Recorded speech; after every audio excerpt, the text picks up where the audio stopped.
chiediamo però come stampa, come TV, come tutto, ve lo chiediamo in nome e per conto dei cittadini, che ci sia obiettività e che ci siano pari opportunità dal punto di vista dello spazio per tutti e con tutti, perché ovviamente la gente nota che c'è tanto spazio per un candidato sindaco o per certe un'area di espressione, la gente nota questo, poi ovviamente la libertà di stampa c'è, quindi ognuno fa quello che vuole.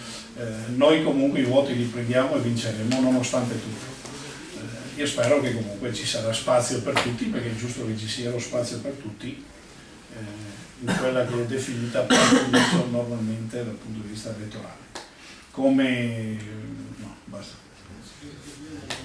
Ma io volevo domandare una cosa sulla lista proprio.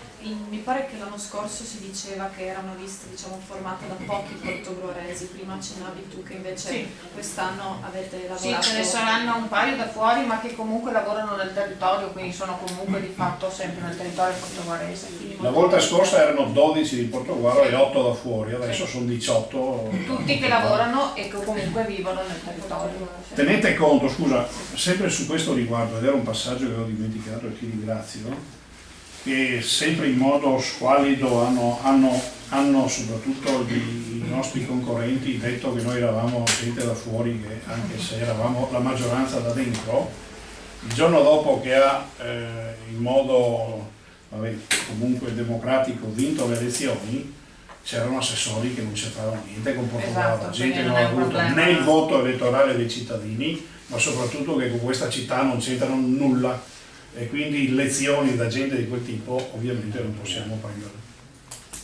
E poi un passaggio sui sondaggi.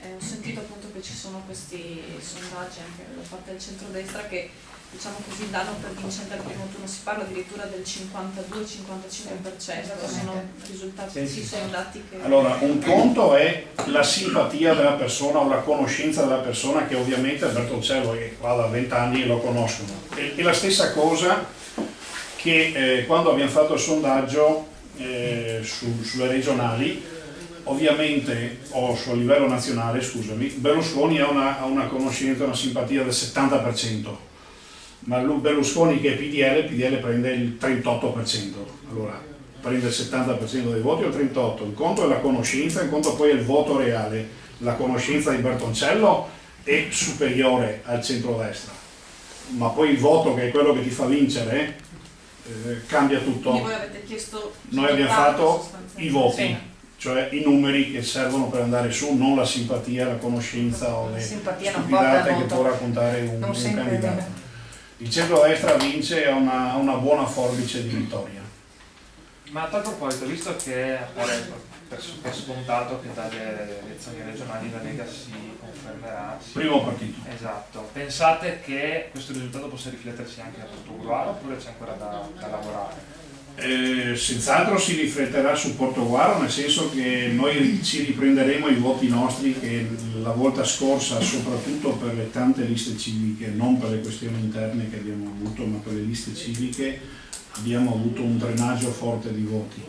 Nel senso che dalle provinciali, che era intorno al 15, avevamo quasi il 9 alle comunali, quindi è stato dovuto a due questioni: la prima, ci siamo presentati all'ultimo momento; la seconda, che essendoci tante liste con gente che magari poi normalmente vota Lega, ma essendoci l'amico, il conoscente eccetera, c'era questa situazione. Questa volta non si ripeterà, o si ripeterà in senso molto più lieve, perché ovviamente in questi 8 mesi, 10 mesi, il partito è cresciuto bene sul Portogruaro e soprattutto ha fatto crescere la sua identità, quindi la conoscenza nel territorio, il radicamento nel territorio. Noi contiamo infatti, proprio perché la Lega sta crescendo bene e tutto quanto, inizieremo con un primo incontro pubblico il 5 di marzo in cui viene il sindaco visto che parliamo di sicurezza, quindi di robe serie, il sindaco Bortolotti di Azzano Decimo, poi avremo senz'altro la presenza di Luca Zaia, senz'altro la presenza di Flavio Tosi, senz'altro la presenza dei nostri esponenti maggiori come Lega in Portogruaro, perché Portogruaro, come Venezia e come Dolo sono le 3 città strategiche dove contiamo di vincere il primo turno.